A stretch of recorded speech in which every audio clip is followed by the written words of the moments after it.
মাসউদ রাইসুল মুফাসসিরিন এই দুইজন বড় বড় সাহাবী বলেছেন তাবিজ ব্যবহার করা হারাম, শিরক।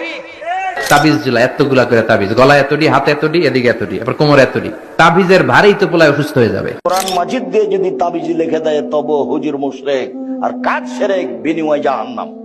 তাবিজ কোন এক বক্তা নাকি বলছে তাবিজ ব্যবহার করা শিরক। তা আপনারা পরবর্তীতে সেই বক্তাকে পেলে জিজ্ঞেস করবেন, ভাই তাবিজ অর্থ কি? দেখেন সে আগে অর্থ বলতে পারে কিনা। আমাদের আহলে হাদিস ভাইরা যারা তাবিজকে শিরক বলেন, সব ধরনের তাবিজকে শিরক বলেন, তাদের আকীদার ইমাম ইবনে তাইমিয়ার মৃত্যুর পর তার গলায় পাথর পাওয়া গেছে, হয় পাথর না হয় তাবিজ। তারে মুশরিক বলেন আগে, তারপর নাইলে আমাদেরকে বলেন আল্লাহর কাছে আশ্রয় চাওয়া। এই তাবিজ অর্থ কি? আল্লাহর কাছে আশ্রয় চাওয়া কি নাজায়েজ? তামিমা, এই তামিমাকে অনেকে তাবিজ বইলা শিরক বলতে চায়। মনে রাখবেন তামিমা নাজায়েজ। নবীজি বলছে মান আল্লাহ তামিমাতান, যে ব্যক্তি তামিমা ঝুলায়, যে ব্যক্তি শরীরে তামিমা ঝুলায় ফাকাদ আশরাকা, সে শিরক করলো। ওই তামিমার ভিতরে কুফরি লেখা থাকতো, কুফরি লেখা